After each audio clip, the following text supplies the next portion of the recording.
Lost Whispers, Part 2, Chapter 4. The next day, Ray made an emergency appointment to take Liv in to see a new therapist. Dr. Cummings was a tall, thin black woman that had long, curly hair. She smiled at Liv, but she didn't say too much at first. Liv sat in the cold leather chair across from her. "Olivia, is that what you would like me to call you? Or would you prefer Liv?" "Liv is fine. Everyone calls me that." Liv noticed she had a slight British accent, which puzzled her, so she asked her about it. "Well, I was born in North Carolina, but when I was about 3, my parents divorced, and I went to live in London with my mother. After I finished school there, I went to college in North Carolina, and I've been back in this country since. I moved to Ohio because, well, this is where my husband was born and raised. So, have you always lived in Ohio?" "Unfortunately," said Liv, looking at her hands and picking at her cuticles nervously. "Well, would you like to talk about why you're here? If you would like, we don't have to talk about anything." "It's okay. I'm here because my dad and my aunt think I'm going crazy. I was found in the bathroom last night cutting myself, but I don't remember doing it." Dr. Cummings was writing down some things, and Liv noticed it. It made her even more nervous. Liv continued rambling on, hoping that she got everything out of this first meeting, that maybe she could move on and wouldn't have to come back like the last family therapist her father had taken Mia to after her mom passed away. He was always encouraging group family activities and writing letters to another about emotions and stupid feelings. He loved telling him to write in a journal. Liv was okay with keeping a journal, but he had suggested writing down dreams and trying to write every single day. Liv was hoping Dr. Cummings would be different. Instead, she just listened to Liv ramble on about ghosts in her house and how everyone thought she was going crazy in her family. Dr. Cummings didn't even blink an eye. "So, what do these ghosts look like to you? Can you describe what you see?" Liv didn't hold back. "Well, one is my teddy bear. He likes to move around at night when I try to sleep. The other is a shadow with mean eyes. And once there was a lady with a bastion skull, and she was trying to talk to me." "Well, how does it make you feel when they appear to you?" "Scared for my life. Like, this can't be happening." Liv grew uncomfortable in her chair and began to twitch. "And does anyone else in your house experience anything when these things are happening to you, or are you the only one in the house that sees them?" "No, they all say I'm making it up. Like I said, they think I'm losing my marbles. That's pretty much it. That in a nutshell. That's why I'm here." "Well, for what it's worth, I do not think you're losing your marbles, my dear. As a matter of fact, I had an uncle who lived alone in a house, and he swore up and down he had a ghost of a young maid that would put his wallet up at night. He said it would be in a different place every single morning. Sometimes even his suit was hanging up instead of where he had laid it out for the next day. So, I do believe that you're seeing something, Liv." "So you believe me then?" "But unfortunately, my dad and my sister still don't believe me." "Well, let's just say I can relate a lot to how you're feeling. I'm not here to tell you I believe in your ghosts, or not really, but because I believe you are seeing something, what your friends say about you, look, it doesn't matter. What do you think? When you look at those things, what are you thinking about when you look at them? Is it real to you? Then it's as real as it's going to be. If it's real to you, then it's as more, to me, real than anything else." What do your friends say about it? Can you talk to them when you need a friend to talk to? Yeah, but I think sometimes they think I'm making it up to get attention because my mom died. Ah, so they treat you differently. Well, no. So, you can talk to them about the ghosts. I guess. I don't like to, though. We usually talk about boys. Or we make up music. Well, I think that perhaps you could start a new hobby. Maybe in the meantime, it will help you stop thinking about the ghost so much. Liv knew that Dr. Cummings was humoring her, but at least she was careful about it, not condescending like the last doctor was. She seemed to actually care enough to listen and not judge, and Liv didn't mind Dr. Cummings. The time she had spent with Dr. Cummings went by fast, and soon her father was there to pick her up. Liv didn't want to leave, but she realized she liked talking to someone about the stuff going on in her house. She didn't mind telling Dr. Cummings about her life and about the ghosts. Liv had an enormous feeling of guilt where her father was concerned. She hated worrying him, and she hated him looking at her now with the look of concern. Ray smiled and winked at Liv when Dr. Cummings asked if she could speak to Ray alone. Liv knew she had to give her dad a report of how she did during the session. Ugh, she thought. Liv, if you could just wait here, I'll not be more than a few minutes. Ray went in to see Dr. Cummings and sat in a wooden chair facing Dr. Cummings' desk. She sat there just looking at him at first, then she finally laughed. Your daughter is quite the character, Mr. MacDonald. Yeah, I live with her. He chuckled. Can you tell me how she is really? Well, she's telling me the same things she's been trying to tell you. She believes she's seeing ghosts, and she doesn't recall what happened in the bathroom. So I suggested she talk to you, and she says she has, but you don't believe her. Are you aware that maybe she needs someone to listen to her? It doesn't have to be you believing everything, just hearing what she has to say or showing that you care. Ray was feeling mildly defensive, but sat still and quiet.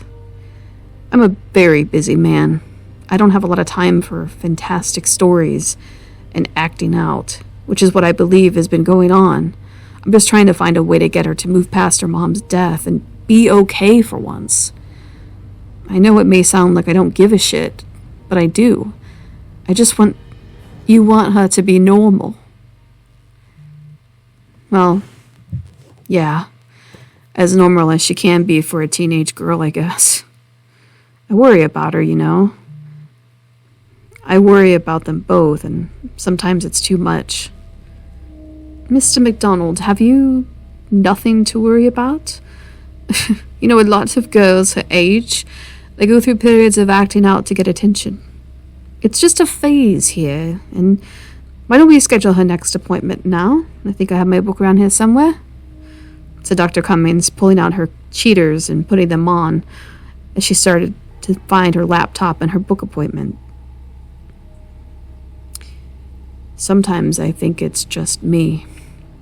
I mean, look at me. Am I supposed to be diagnosing you or your daughter? She looked up smiling. I don't know, I overhear her friends sometimes talking about me. I mean, I don't give a shit what they think of me, but I'm used to people staring at me for missing a leg. That doesn't bother me. But what happened to her mother, it's tragic and sudden, and I want to make sure she isn't being affected in the way that makes other people treat her differently. I worry her friends may be treating her differently. Oh. Do you worry that she might be bullied? Asked Dr. Cummings with a concerned look. I guess I do. Her friends are the spoiled sort, you know. I worry they might be putting ideas into her. You know, Liv. You know, not that she'd tell anyone.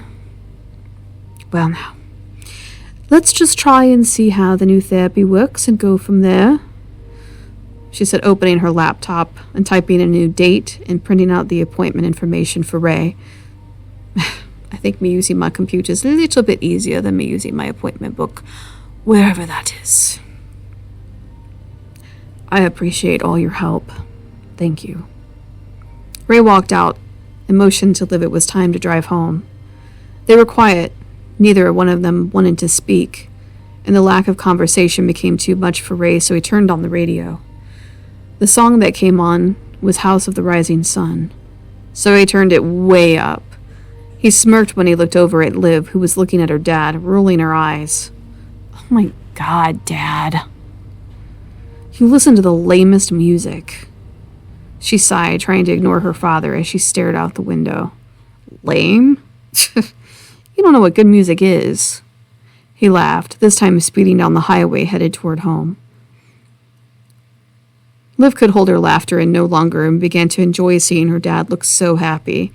It had been such a long time since she had seen him appear so unconcerned about the world around him.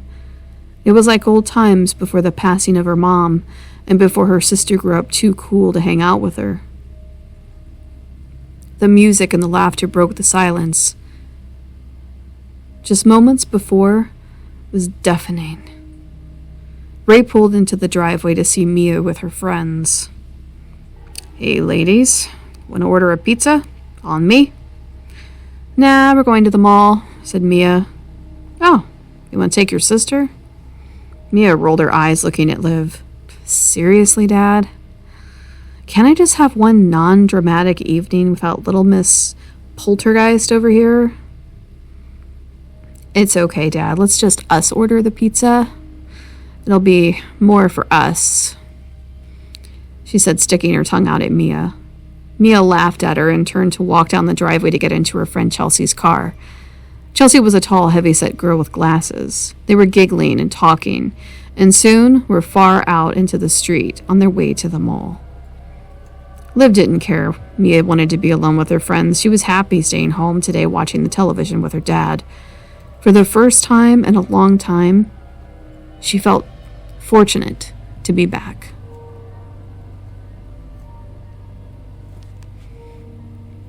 Ray ordered the pizza and they sat down to watch a funny movie that they both had seen before. Some guy was going to college at 60. It was funny and silly and had some outrageous moments about frat parties. Ray ate his pepperoni pizza and was glad that today went better than he had expected it to go. The air in the house was less tense for the first time in a long while. He was tired, and it was getting late. After a while, he noticed Liv falling asleep. So he sent her to bed and waited up for Mia. He texted her twice, but no answer. And when she finally came home, it was well after 1 a.m. Ray was mad, but when he saw his daughter come through the door, drunk, and makeup smeared across her face, his anger quickly turned to worry. What the hell is going on, Mia? Not tonight, Dad. Not tonight. Listen here. I have your sister upstairs cutting herself, and now you're coming home at any friggin' hour you like, and I'm supposed to chill out and be the cool dad. Well, it's not cool, Mia. You're grounded. Fine, Dad. Ground me. I don't care. Mia went up to bed, and Ray yelled up at her. And expect to be up at the crack of dawn for your chores, hungover or not. Chapter 5. The dawn of a new day came upon the McDonald farm faster than any of them wished. The sun crowned over the fields behind the old white barn, and the blue sky peeked out just under the streaks of red, orange, and purple. Geese flew over the area, headed toward the pond that was next door to the Ramsey farm. In the distance, you could hear the cars on the highway headed towards the city for church, work, and in some cases, school. The rooster clock Ray had next to his bed in place of the real thing went off suddenly. He clutched his St. Jude necklace from the nightstand and placed it around his neck, saying a silent prayer to himself as he got out of his bed. He grabbed his 2 crutches and went to the bathroom. He leaned over the sink, brushing his teeth and starting the shower. As he stood there in front of the bathroom mirror, he saw something move in the corner of his eye. Thinking he was in need of coffee, Ray just turned his attention to the shower as he turned it on, and he opened the door, and that's when he saw her.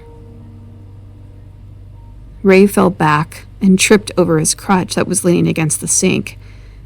Ray fell to the ground, and laying on the floor, he looked up and saw a figure 6 feet away from him. Ray stopped breathing, and it was in panic mode and couldn't move, frozen with fear.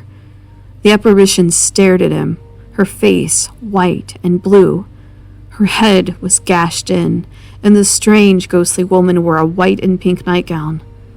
She had no expression on her face. She just stared at him with black eyes. Ray was thinking he was going crazy. As soon as he saw her, she was gone, that fast. The creature disappeared, fading in front of his eyes. Ray got up, bouncing on his one leg, almost forgetting his crutches, and hopped out of the master bathroom, barely made it past the master bed and into the hall toward the rooms of his children, hanging on their bedroom doors. "Mia, get up. Liv, get up." The girls opened their bedroom doors, seeing their father act like a maniac. Ray was in a panic, rushing them downstairs to the front porch. He was having trouble breathing. He had no idea what that thing was, but he wanted to be nowhere near it or have it anywhere near his family. It was a long time before any of them spoke. Finally, Ray spoke. "Girls, I think we can go have breakfast now." Ray was shaking as he said it. He looked at Liv. He believed her now. He stared at his daughter as he looked up at him, and she worried for him. "You saw it, didn't you?" she said to him, looking up at his dark eyes. Ray said nothing to her. He just looked at her and her worried expression. He led his children to the kitchen before deciding that they all should go to the local Bob Evans. He pretended everything was fine, but the moment etched into his mind's eye forever. What was it? Who was it? He didn't feel the need to mention it to his girls. Part of him didn't want to make Liv upset. He knew she wasn't stupid. He changed the subject when she asked again at breakfast what the deal was.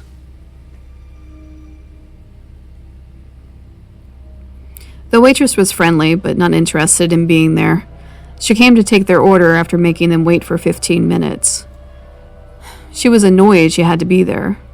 Ray managed to smile and ordered farmhouse breakfast from the menu and then looked annoyingly at his girls.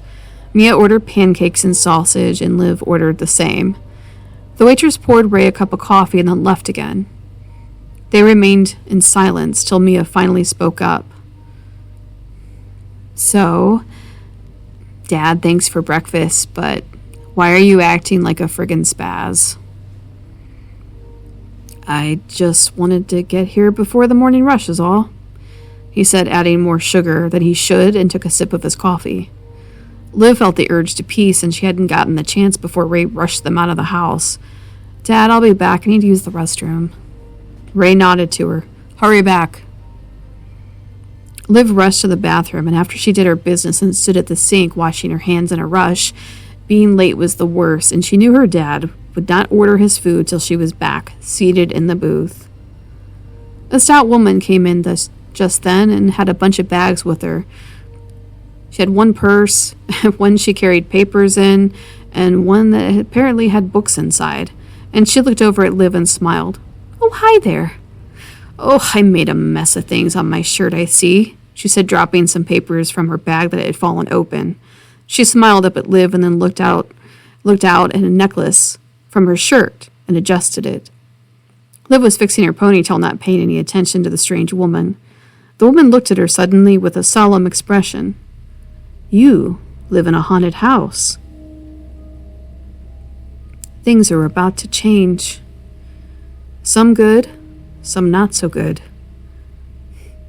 "Bless you," she said, looking very sad, and walked out of the bathroom.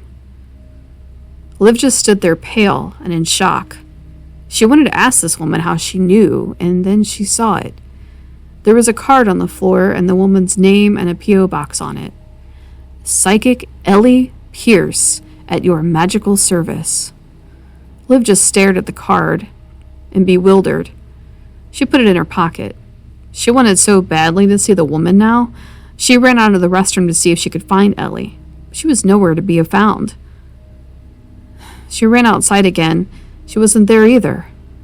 There was a phone number on the card. Liv picked up her cell phone and dialed the number. She had no idea why she did it. The phone number on the card didn't even work. It was out of service. How odd, she thought. Liv decided to go back to the table, thinking perhaps the lady wasn't Ellie Pierce on the card after all. Her food was on the table when she got back. Oh, that was fast. How long was she gone? Ray looked at her, annoyed. What took you so damn long? We thought you fell in, laughed Mia. No, I was trying to fix my ponytail. Liv didn't even want to tell her dad about the weird encounter. She thought about telling Mia, but she figured Mia would laugh at her. They finally sat, eating, in silence. Liv was anxious to leave and go home. She wanted to see her friends or something. She needed to get out and away from her sister and her dad.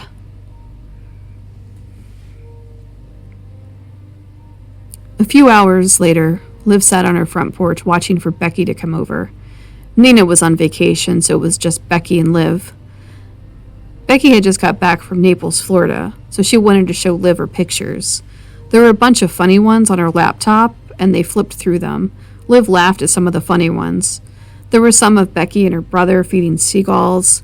There was a funny photo of her dad and mom with ice cream on their noses laughing. These are funny.